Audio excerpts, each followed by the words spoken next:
Bienvenidos a todos. Quiero contarles, yo soy Luis Fernando Rangel, hablo desde Bogotá, Colombia, eh, y soy médico cirujano de la Universidad Nacional, eh, pero de esos médicos que era muy desjuiciado con sus hábitos.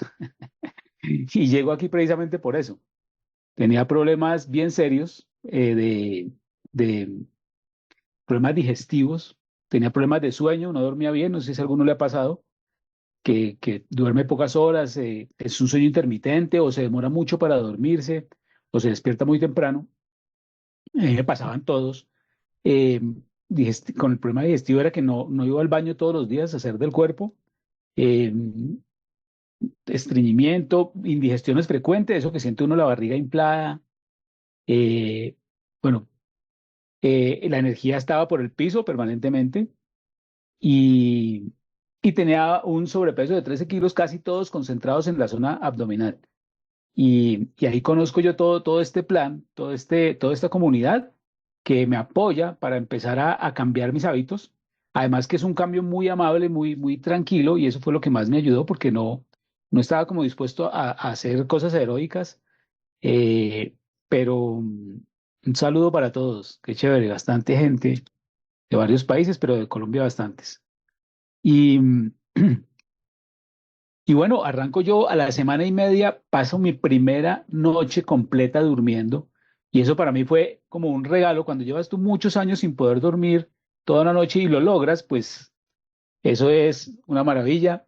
En el día full la energía, la gente la empezó a notar y me empezaron a preguntar, lo primero que me empezaron a preguntar fue por eso, ¿qué estaba haciendo para verme más enérgico todos los días, para ver que tenía como más voluntad de hacer cosas, como estaba más despierto, tomaba decisiones más rápidas? Había muchas cosas que le decían a la gente que algo estaba pasando a favor. eh, y empieza a mejorar también ese problema digestivo, esa acidez que sentía tan frecuente la empiezo a dejar de sentir y, y me quito 13 kilos de sobrepeso. Y eso fue suficiente para yo quedar matriculado aquí. Estudié algo de información de la compañía, de los productos, de los científicos. Me dio total confianza toda la información que había, obviamente la información científica, y, y decidí que este iba a ser mi desayuno prácticamente de por vida. Y así ha sido. Ya llevo más de 20 años desayunando con mi batido nutricional y, y 20 años que no he tenido problemas digestivos, que no he tenido problemas de sueño, que no he vuelto a tener sobrepeso. Voy a compartir pantalla para una presentación que me ayude un poquito. Y aquí está. Entonces, esa es la pregunta. ¿Es el intestino nuestro segundo cerebro? Y vamos a través de la charla, vamos a ir contestando algunos apartes, algunas preguntas que surgen de esta sola preguntita, surgen muchas. ¿De acuerdo? Y al final ustedes mismos van a tomar la decisión de acuerdo a la información que reciben. Entonces, les voy contando que les estaba contando mi resultado y miren, cuando tenía 35 años, esa era mi situación, como ven, con una barriga prominente. Barriga es un abdomen prominente. Aquí en Colombia le decimos barriga, en algunas partes panza. Bueno, eh, la parte muscular estaba muy perdida porque me había vuelto sedentario y, y digamos que mis hábitos no eran los mejores. Eh, en el año 2020 decido arrancar con estos retos, maratones, estos planes que dentro de una comunidad hacen que busquemos algunos resultados muy cercanos y eso nos motiva para que los resultados sean mejores, para que seamos más disciplinados y para que en ese tiempo aprendamos algunos hábitos que perduren en nuestra vida y asimismo perdura el resultado. Entonces, en enero de 2020 decidí hacer un plan para bajar grasa. No estaba gordo, no estaba con sobrepeso, pero podía estar mejor. Y hice el plan para bajar grasa. Eso fue para marzo del mes, después de dos retos, y ya el porcentaje de grasa había disminuido. Y ahí decidí aumentar masa muscular, principalmente porque estuvimos en una conferencia con el doctor Gary Small. Él es el director del Departamento de Envejecimiento Saludable de la UCLA, la Universidad de California en Los Ángeles, que es de las universidades más prestigiosas, si no la más prestigiosa, a nivel mundial en nutrición humana. Eh, y él, entre todo lo que nos habló, fue muy enfático y repitió muchas veces acerca de cuidar la masa muscular. que si queríamos tener un envejecimiento saludable, deberíamos cuidar la masa muscular. La sarcopenia, anoten por ahí sarcopenia, que es la pérdida de masa muscular, tiene relación directa con algunas enfermedades degenerativas del sistema nervioso central, o sea, del cerebro, y eso es lo que nadie quiere, ¿no?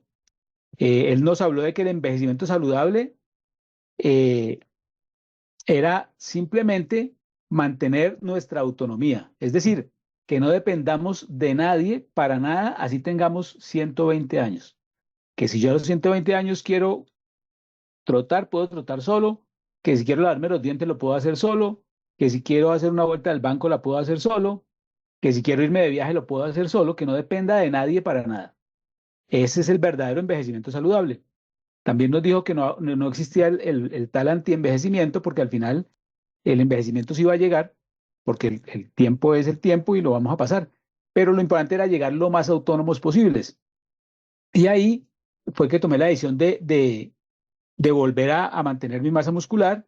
Hice un plan de aumento de masa muscular, donde el 80% del resultado lo daba la nutrición, el 20% el ejercicio. Eh, las fotos de abajo son las fotos del día que cumplí 58 años. Eso fue ahorita en mayo, terminando mayo. Eh, y estoy logrando mantener mi masa muscular. Estoy logrando mantener la grasa baja porque también vimos que los porcentajes altos de grasa en los estudios prospectivos, es decir, de muchos años y con mucha gente, estos estudios muestran que las personas con un alto porcentaje de grasa corporal tienen mayor frecuencia en enfermedades degenerativas tipo Alzheimer. Entonces, hay que hacer las dos cosas, quitarse grasa, toda la que te sobre, y aumentar la masa muscular. Cuando tú decides hacer estos cambios en tu vida para lograr tener un envejecimiento saludable y una autonomía, eh, pues empiezan a pasar muchas cosas, ¿no? Algunos tienen unos resultados muy rápidos, otros tienen resultados en un tiempo mediano, otros nos demoramos en tener el resultado y pudiéramos estar haciendo exactamente lo mismo, las mismas calorías, los mismos tipos de alimentos, o sea, todo exactamente igual. Y eso vieron también en muchos estudios y se pusieron a ver y claro, hay muchas variables individuales, pero había una variable que llamaba mucho la atención y era la flora bacteriana. La flora bacteriana son esta cantidad de microorganismos que están en nuestro intestino. Y aquí vamos a pasar de una vez al tema. Entonces, dice, cada vez hay más evidencia científica de que el intestino y el cerebro están estrechamente conectados. Hay una cantidad de interconexiones en que van del intestino al cerebro, pero también se encontró que hay interconexiones que van del cerebro al intestino. Con la mayoría de nuestros órganos, la relación es mucha información del cerebro hacia el órgano para tomar acciones y mucha información de los órganos hacia el cerebro para que el cerebro entienda cómo está cada uno de los órganos. En el caso del intestino son muchísimas esas conexiones, principalmente a través de un nervio que es el nervio vago, que de vago no tiene nada, trabaja bastante, pero también a través de la sangre por unas enzimas y unas hormonas y ciertos componentes que le van avisando al cerebro lo que está pasando en el intestino. Es decir, hay una comunicación muy fluida y muy permanente. Eso se llama el eje intestino-cerebro. En ese orden de ideas se pensó que había una relación directa entre la función intestinal y la función cerebral e incluso con la salud mental. Y ya estudios muestran que sí. Y vamos a ir viendo esto un poco más adelante. Voy a invitarlos a ver un video muy corto, un par de minutos, 3 minutos, que nos resume en una forma muy sencilla, digamos, los puntos principales del tema de hoy. Y ya después, entendiendo un poquito de los puntos, vamos a seguir desarrollando la charla para que les quede más fácil entenderlo. Se sitúan en el tracto gastrointestinal. Siguen siendo muchas. Detrás de nuestro ombligo se esconde un extraño órgano, un tubo enrollado de entre 5 y 8 metros de largo. casi 1 tonelada de comida al año atraviesa los recodos de este laberinto, aunque el trayecto finalice de forma poco apetitosa. Pero vale la pena examinarlo más de cerca. El intestino es un órgano muy individual y refleja nuestra personalidad. Algunos hasta lo definen como un segundo cerebro. ¿Cuál es la razón? Una red de 100 millones de células nerviosas se sitúan en el tracto gastrointestinal. Siguen siendo muchas menos que las que tiene el cerebro, pero este llamado sistema nervioso entérico permite al intestino controlar en gran medida todo lo relacionado con la propia digestión. Esto incluye el transporte de bolo alimenticio, la absorción de nutrientes a través de las paredes intestinales y la liberación de enzimas digestivas. Hay un permanente intercambio entre el primer y segundo cerebro, por ejemplo, a través del nervio vago o de transmisores en el torrente sanguíneo. Entre otras cosas, el intestino le indica al cerebro su necesidad de provisiones y el cerebro puede acelerar o interrumpir el proceso digestivo. Pero también algunos microorganismos intervienen en este proceso. El intestino es algo así como la megalópolis de nuestro cuerpo. Alrededor de 100 billones de bacterias, hongos y virus diferentes están alojados allí. En conjunto aumenta nuestro peso corporal en más de 1 kilogramo. La colonización comienza probablemente en el vientre materno, pero es sobre todo durante el nacimiento cuando los microbios ingresan al intestino del niño. A lo largo de la vida, esta microbiota intestinal evoluciona adaptándose a los alimentos que ingerimos. Entre el intestino y la microbiota se da una relación simbiótica. Las células inmunitarias del intestino dejan tranquilos a los microbios inofensivos y a cambio, estos ayudan con la digestión. Descomponen carbohidratos complejos y fibra que el intestino solo no puede digerir y permiten la absorción de nutrientes, así como la producción de vitaminas B y K. Los microorganismos como el intestino no son mudos. Por medio de las moléculas señalizadoras se comunican con el intestino y el cerebro, por ejemplo, para indicarles el objeto de su hambre. Algunas bacterias participan incluso en la síntesis de serotonina, que tiene una gran influencia sobre nuestro estado de ánimo y los ciclos de sueño. El estrés, una mala alimentación y las enfermedades pueden alterar este sistema. El proceso digestivo se acelera o se ralentiza demasiado, afectando la diversidad de la microbiota, con inflamación intestinal o síndrome de colon irritable como posibles consecuencias. Desde hace tiempo se sospecha que hay una relación entre las afecciones intestinales y las enfermedades mentales como la depresión o los trastornos de ansiedad, pero aún no se han investigado a fondo los mecanismos subyacentes. Lo seguro es que el intestino y el cerebro están estrechamente conectados. El intestino refleja nuestras emociones y almacena experiencias positivas o negativas. A veces conviene hacerle caso a nuestro instinto porque las tripas nunca nos engañan. Nos deja muchas cosas claras. Entonces es bien importante entender que la flora bacteriana, que son esas bacterias, son múltiples y están en muchas partes de nuestro organismo. Están en la piel, en toda la piel tenemos flora bacteriana, están en las mucosas, en la nariz, en la boca y también en todo el tracto digestivo, en los oídos.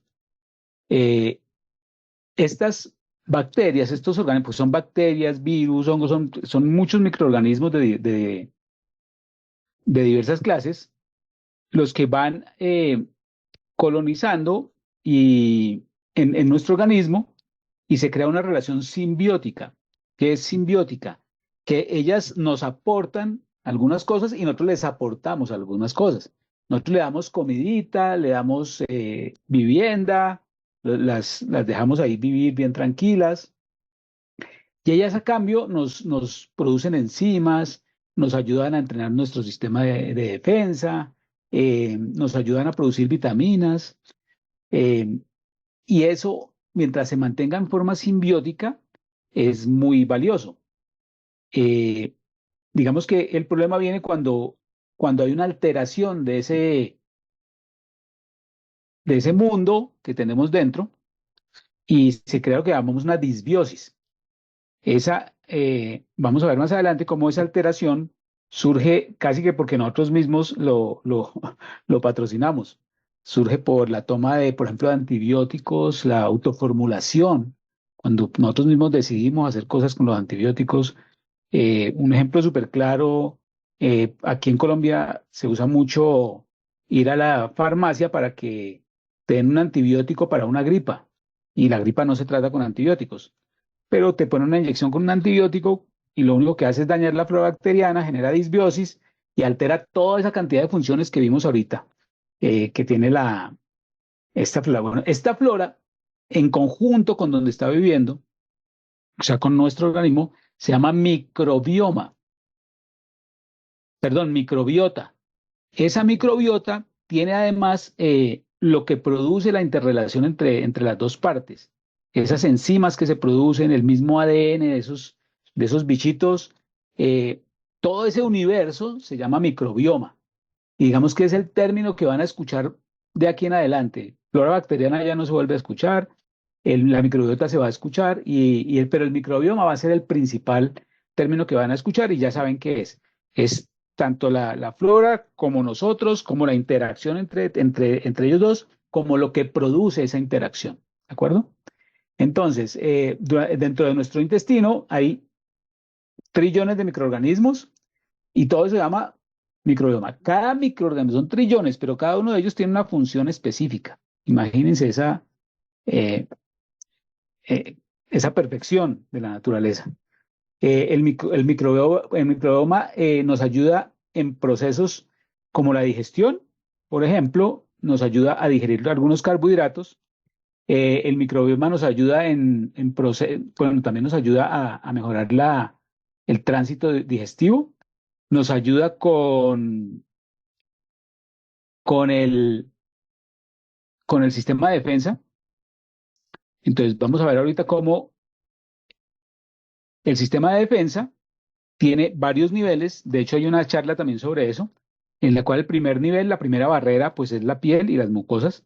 Eh, Cuando ya se daña esa barrera y entra alguno de los microorganismos, entra la segunda barrera, que es todas estas células que empiezan a reconocer las noxas, lo que no es parte de nuestro organismo, viene y lo reconoce y empieza a avisar a todas partes que hay algo raro y que toca atacarlo. Llegan los macrófagos, lo captan, como que se lo comen. Llegan unas células que llaman natural killer, naturalmente asesinas, que, que llegan es a acabar, o sea, esas ni preguntan. Eh, Se empieza a llevar información a los ganglios linfáticos donde están todo el sistema inmune listo y preparado para hacer la inteligencia. Allá reciben la información y generan toda la respuesta inmune que va y ataca a esos bichos ya conociéndolos. Entonces se ataca primero sin conocer, pero ya después se conoce al enemigo y cuando tú conoces al enemigo es mucho más efectivo el ataque y obviamente por eso termina siempre ganando el sistema inmune, bueno, la mayoría de las veces.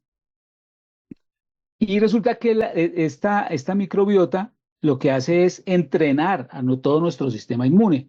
Por eso las personas con una microbiota saludable tienen un sistema inmune muy fuerte, muy bueno, que rechaza la mayoría de las noxas que le lleguen. También tiene acción en la salud mental. Diversos estudios muestran cómo personas con una microbiota y un microbioma saludables tienen una menor incidencia de problemas como la depresión, como problemas de sueño. Entonces, debemos procurar tener este microbioma saludable.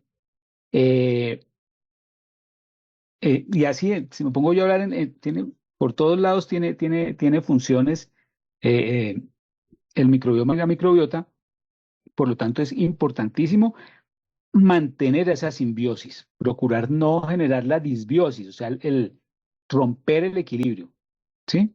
Porque eso nos va a generar problemas de salud.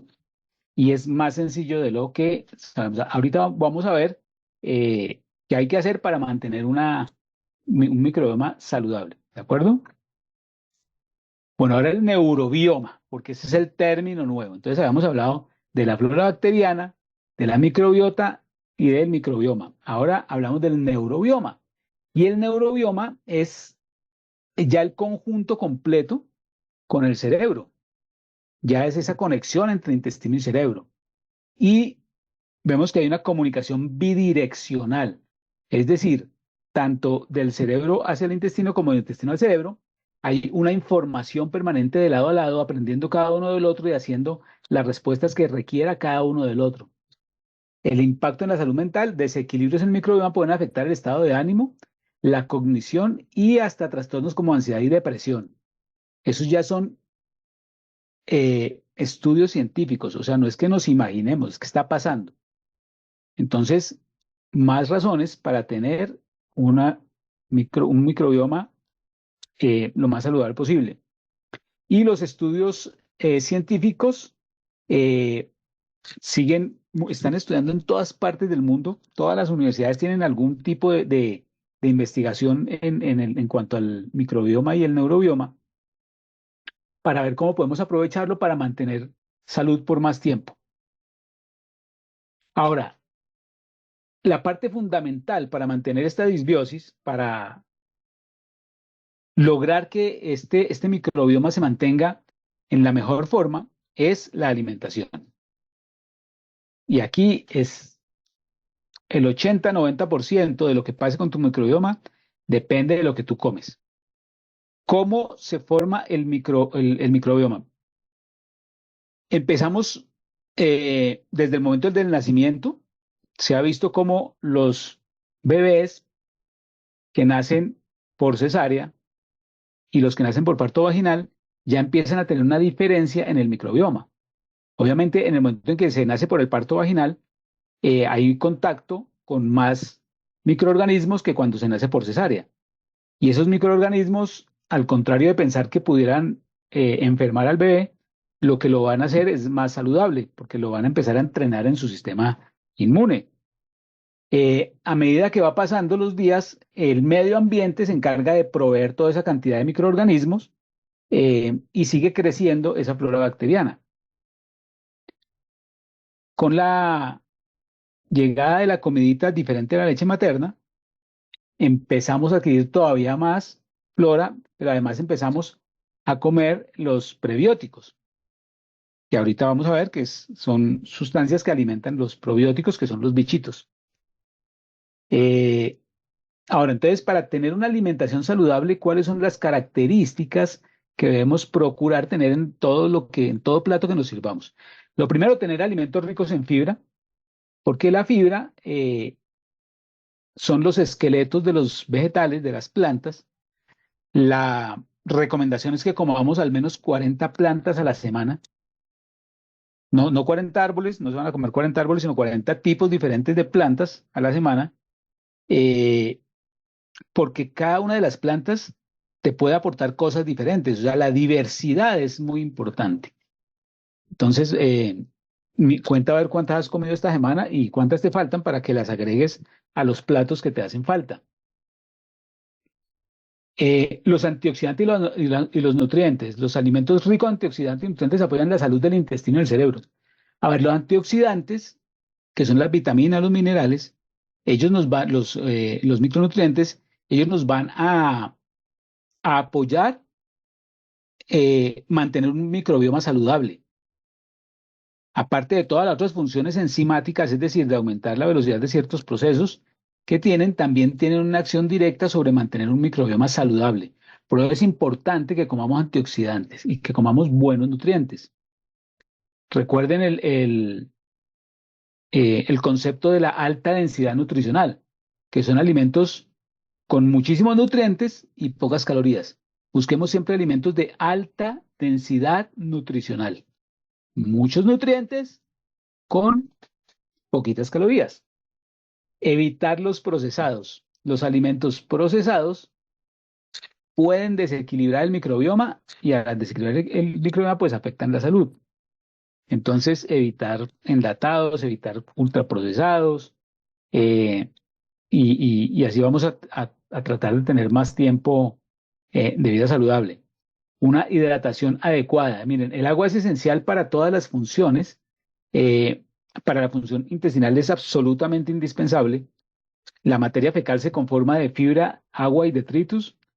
Y, y el agua es importante porque el agua, aparte de que le da volumen a la materia fecal, le da una consistencia blanda para que pueda ser evacuada de una forma, digamos, agradable, de una forma que no sea dolorosa, que no genere problemas como hemorroides, como fisuras anales, con lo que llamamos estreñimiento. Bueno, entonces, importantísima la hidratación.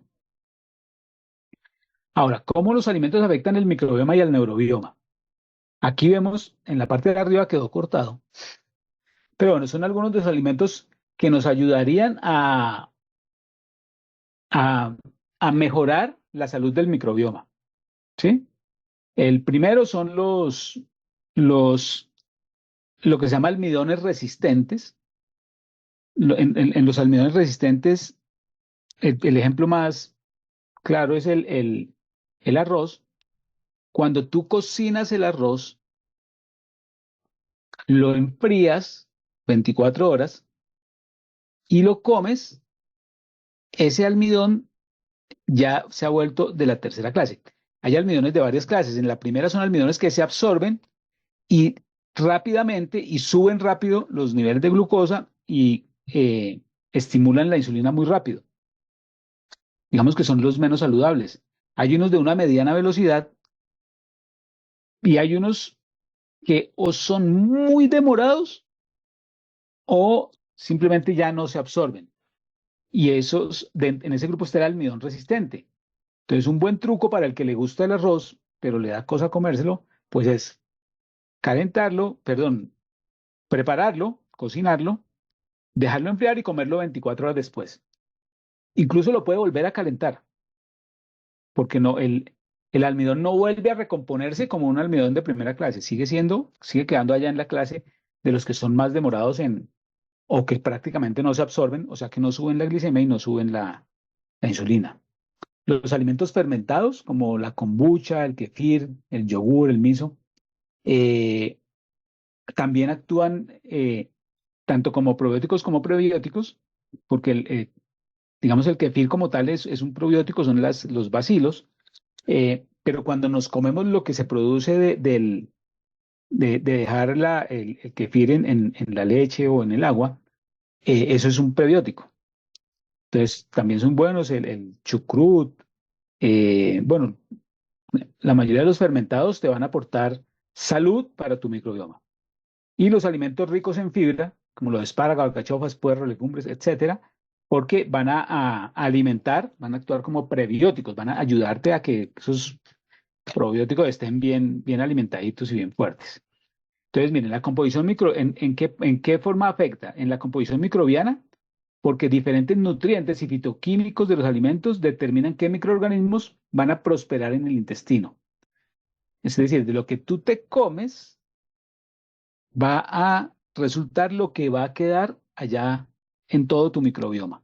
¿Cuáles microorganismos van a proliferar? ¿Cuáles van a morir para crear un microbioma y neuromas saludables? La producción de metabolitos. Estos microorganismos producen metabolitos que pueden tener efectos o positivos o negativos en el cerebro. Por eso, al tener un microbioma saludable, vamos a producir los metabolitos que tienen efectos positivos hacia el cerebro. Y la modulación de la inflamación. Una dieta balanceada ayuda a mantener bajos los niveles de inflamación, beneficiando al microbioma y al neurobioma. Entonces, son tres aspectos fundamentales que tenemos que cuidar muchísimo. ¿Y cómo los vamos a cuidar? Pues comiendo mejor, aumentando el consumo de alimentos ricos en fibra, de fermentados y pudiera ser con los almidones resistentes. Ahora, el papel de los probióticos y los prebióticos. Los probióticos, como hemos visto, son microorganismos como tal, vivos que ayudan a restablecer el equilibrio del microbioma. Son bichos, son virus, son bacterias, son hongos, procariotes, son bichos, pero que van a lograr una simbiosis con nuestro organismo, es decir, nos van a aportar porque nosotros también les vamos a aportar a ellos. Esos son los probióticos.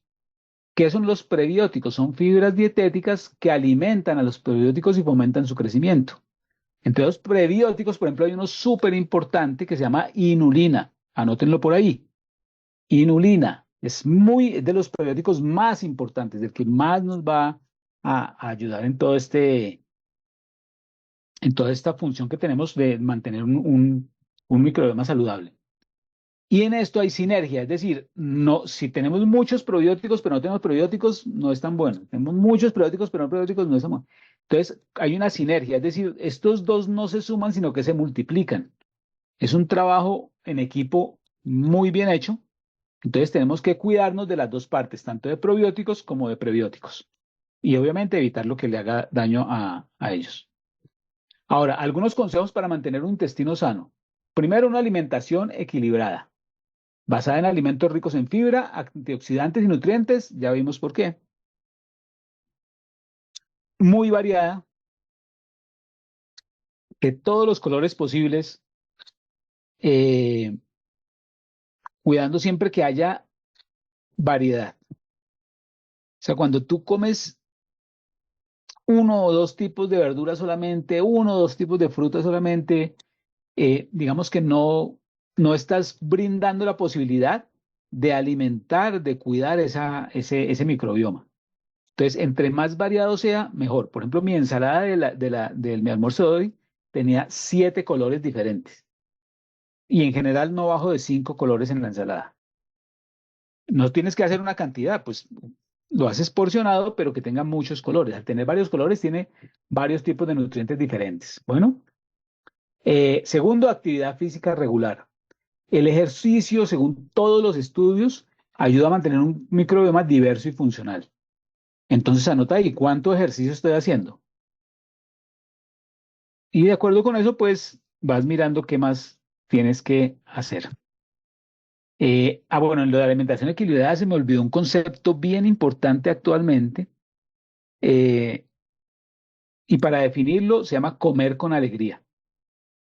Nosotros debemos buscar que nuestro plato nos guste, que sentarnos a la mesa no sea un castigo, no sea un, Dios santo, ya me van a servir el almuerzo y no me gusta. No, debe ser una comida que te genere una sensación de bienestar, no solamente de llenura, sino que definitivamente digas, esto está rico. Algunas veces al principio, digamos que algunas cosas no nos van a parecer muy ricas, pero si sabemos que nos convienen, empezamos a alimentarnos mentalmente de que nos gusta y termina gustándonos. Como todo en la vida, al principio puede doler un poquito, pero después nos termina gustando. Entonces, busca comer con alegría. Ahora sí, ya hablamos del ejercicio físico. Ahora vamos a hablar del manejo del estrés. Llevamos años, desde que estaba en la universidad, ya llevo más de 30 años de graduado. Ya se había visto, se había estudiado cómo el estrés tenía incidencia en una cantidad de enfermedades, tenía incidencia en aumento del cáncer, tenía incidencia en el aumento de enfermedades mentales, tenía incidencia en la baja de las defensas, entonces la gente con estrés tenía más gripas y más cosas, o era más difícil que se curara. O sea, el estrés tenía que ver con todo, con el sueño, tiene que ver con todo. Y se ha visto cómo el estrés altera el microbioma y el neurobioma. Y seguramente por eso es que es tan importante mantener un microbioma y un microbioma saludables. Entonces, a pesar del estrés, porque muchas veces, pues lo del estrés no es tan fácil, pero sí es fácil comer más probióticos y prebióticos. Y eso nos ayudaría a regular el microbioma, el neurobioma, y nos ayudaría a minimizar esos efectos negativos del estrés. Aunque en nuestros países no se sufre de estrés, ¿no? Eso es por allá de otros continentes. Aquí nosotros somos, ¿qué es estrés? Bueno, y un sueño adecuado. El descanso apropiado es esencial para la salud integral del eje intestino-cerebro. ¿Cuántas horas estás durmiendo y cómo estás durmiendo? ¿Cuáles son nuestras recomendaciones? Que generes una rutina de sueño. Es decir, desde antes de acostarte a dormir, tu cerebro ya debe estar, tu mente ya debe estar diciendo, es hora de dormir. Las mujeres usan una rutina, por ejemplo, frecuentemente que es la de la limpieza facial. Es lo último que hacen antes de irse a dormir. Entonces, cuando ya están haciendo la limpieza facial, la mente está diciendo, ya me estoy alistando para dormir y empieza a apagar todo lo que tiene que apagar para que cuando llegue a su camita se duerma. Eh, o cualquier rutina que tenga cada persona. Algunos hacen algún tipo de estiramientos, otros leen. O sea, No recomendamos luces para dormir. Debes dormir en total oscuridad. Ojalá dormir sin ruido. eh, Dormir temprano y levantarte temprano, porque hay mucho proceso metabólico que tiene que ver con el sueño. Eh, Saca todos los electrónicos de tu habitación. eh, no te acuestes, perdón, no comas muy cerca a la hora de acostarte, ni hagas ejercicio muy cerca a la hora de acostarte. El ejercicio es ideal en las mañanas, pero igual lo puedes hacer a cualquier hora, pero el ejercicio, si lo haces 2 horas antes de acostarte, debe ser moderado, no puede ser intenso, porque activa algunas hormonas que te van de pronto a producir un poquito de problema con el sueño. Entonces sería mucho mejor que lo hicieras 2 horas antes, moderado, o más lejos de la hora de dormir, si lo vas a hacer intenso. Y aquí tenemos la fibra activa. Los estudios muestran que en Occidente no estamos comiendo la suficiente cantidad de fibra, por eso es importante complementarla. El ejemplo que les daba yo ahorita, yo como ensaladas o sea, en muy buena proporción, buenas cantidades, pero, segundo, pero a pesar de eso, todos los días tomo fibra, porque yo sé que no es fácil completar el requerimiento diario de fibra. Y esta fibra específicamente de Herbalife tiene una gran ventaja, es que tiene fibra soluble y tiene fibra insoluble. Es decir, la fibra soluble e insoluble tienen unas funciones diferentes, pero que se vuelven también simbióticas, sinérgicas. Es decir, no suman esta función a esta, sino que multiplican. Por eso esa proporción en la cual esta fibra activa nos permite tener tanto fibra soluble como insoluble es ideal y nos multiplica todo lo que hagamos con la fibra que nos comemos aparte. Es rica en inulina, que les había hablado que la inulina es un prebiótico, pues, digamos que el más top, el que más les gusta al microbioma y al neurobioma, y por eso es importantísimo que lo pudieras agregar a tu alimentación diaria, como un suplemento prácticamente parte de tu mercado, es uno de los productos preferidos. Y el Herbal Aloe definitivamente es una bebida que nos brinda beneficios bien importantes a nivel del sistema digestivo, porque aparte de que nos limpia, eh, nos desinflama, nos ayuda a cicatrizar, nos desintoxica todo el sistema digestivo. Esto logra una mejor relación con la flora bacteriana, con la microbiota, y hace que el microbioma sea más saludable, porque acuerde que de parte nuestra le estamos brindando una vivienda a todos estos microorganismos. Si esa vivienda se la tenemos limpia, pulcra, desinflamada, desintoxicada, pues ellos van a estar más a gusto, más saludables y van a ejercer mejor sus funciones, ¿verdad? Conclusión, la importancia del eje intestino-cerebro. El intestino y el cerebro ya no hay duda, están conectados íntimamente y mucha de esa relación del cerebro y el intestino tiene que ver con el microbioma y el neurobioma. Por lo tanto, mantener un intestino sano, con una alimentación balanceada, un estilo de vida activo y saludable, manejo del estrés, es fundamental para nuestra salud física y mental. Eso es lo más importante y si ya con eso ya tendríamos para que hubiera valido la pena este ratico. Ya aquí termina la parte de la presentación y